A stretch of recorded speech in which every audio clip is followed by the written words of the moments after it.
Ang propesiya ng pinakamalakas na kulog at kidlat na mangyayari sa sanlibutan.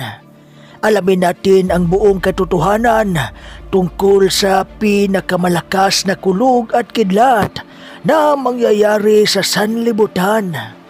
Marami sa atin ang naniniwala na ang kulog at kidlat ay likha lamang ng mainit at malamig na hangin na nagbanggaan sa ibabaw ng ulap. Kaya naglikha ito ng matinding tunog o kulog na may kasamang malakas na kidlat. Ito'y ayon na rin sa mga pag-aaral ng mga sayantipiko. Yun ang paniniwala nila. Dahil hindi rin naman sila naniniwala na mayroong Diyos. Yung tao nga, ang paniniwala nila ay galing sa unggoy.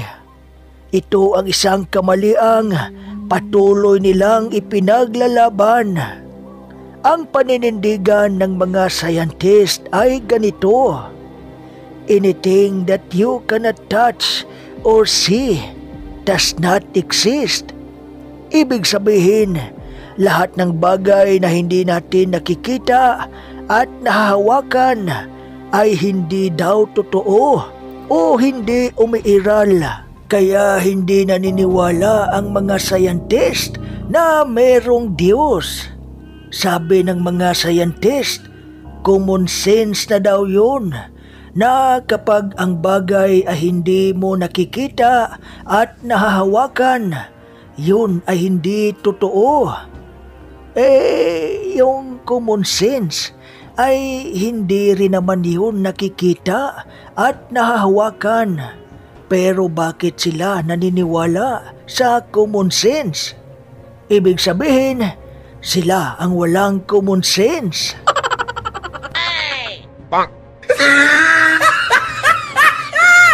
Okay, no? Hay, balik tayo sa ating pinag-uusapan.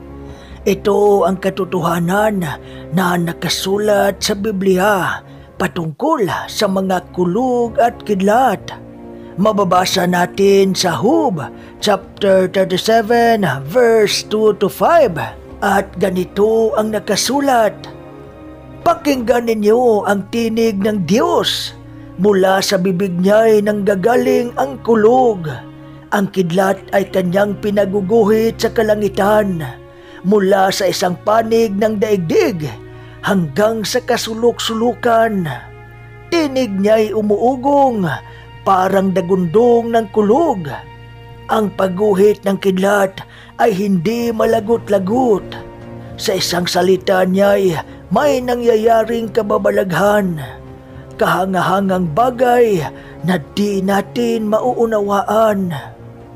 Ibig sabihin, laging pinaparamdam ng Diyos ang kanyang presensya sa pamamagitan ng mga kulog at kidlat. Minsan, ipinipahiwatig ng Diyos ang kanyang galit sa atin sa pamamagitan ng malalakas na kulog at kidlat.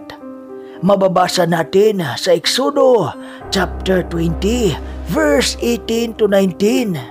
At ganito ang nakasulat: nanginig sa takot ang mga Israelita nang marinig nila ang dagundong ng kulog at tunog ng trumpeta, at makita ang kidlat at ang usok sa bundok.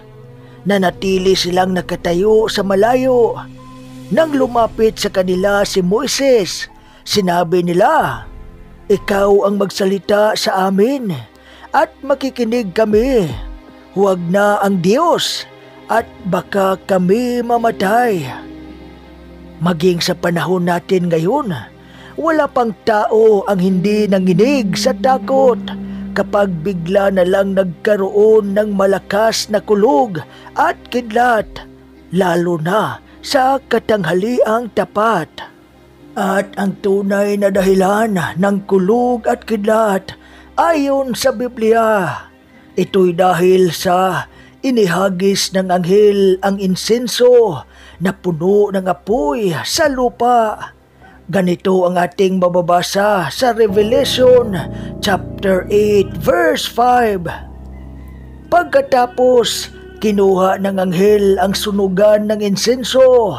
Pinuno ito ng apoy mula sa dambana at ihinagis sa lupa. Biglang kumulog, dumagundong, kumidlat at lumindol.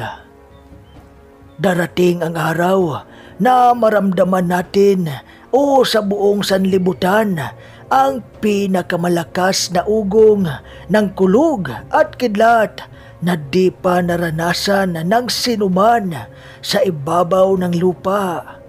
Mababasa natin ito sa Revelation chapter 16 verse 17 to 18 at ganito ang nakasulat. Pagkatapos nito, ibinuhos ng ikapitong anghel ang laman ng hawak niyang mangkok sa himpapawid at may nagsalita ng malakas mula sa tronong nasa templo. Naganap na, kumidlat, kumulog at lumindol ng napakalakas. Ito ang pinakamalakas na lindol mula pa nang likhain ang tao dito sa lupa. Sa panahon natin ngayon, marami ng pangyayari ang nagaganap saan mang panig ng mundo na may kinalaman ang malakas na kulog at kidlat. Mas madalas na nating nararamdaman ang malalakas na kulog at kidlat. Ito'y dahil ang mga kulog at kidlat ang siyang nagsasabi sa atin kung ano ang kaganapan na nangyayari doon sa langit. Mababasa natin sa Revelation chapter 11 verse 19 ang ganito. At nabuksan ang templo ng Diyos sa langit at nakita ang kaban ng tipan sa loob nito. Pagkatapos ay kumidlat, dumagundong, kumulog, lumindol at umulan ng batong yelo. Mababasa rin natin sa Revelation chapter 4 verse 5 to 6 ang ganito. Mula sa trono ay gumuguhit ang kidlat kasabay ng mga ugong at mga kulog. Sa harap ng trono ay may 7 nagniningas na sulo. Ito ang 7 espiritu ng Diyos. Sa harap ng trono ay may tila dagat na salamin na sinlinaw ng kristal. Kahit ano pa ang sabihin natin, maniwala ka man o hindi, ito ay malapit nang mangyayari. Wala tayong takas sa parusa ng Diyos. Ang tanging paraan na lang ay magbalik loob sa Panginoon ng buong puso at pag-iisip at gumawa ng kabutihan sa kapwa. Ganito ang ating mababasa sa mga taga-Pilipos chapter 4 verse 5 to 7. Ipadama ninyo sa lahat ang inyong kabutihang loob. Malapit nang dumating ang Panginoon. Huwag kayong mabalisa tungkol sa anumang bagay. Sa halip, hingin ninyo sa Diyos ang lahat ng inyong kailangan sa pamamagitan ng panalangin may pasasalamat. At ang kapayapaan ng Diyos na hindi kayang maunawaan ng tao ang siyang mag-iingat sa inyong puso at pag-iisip dahil sa inyong pakikipag-isa kay Kristo Jesus. At maraming salamat sa inyong palaging pagsubaybay mga apo. Ako pa rin ang inyong lulukakoy. Maraming salamat. Bye-bye!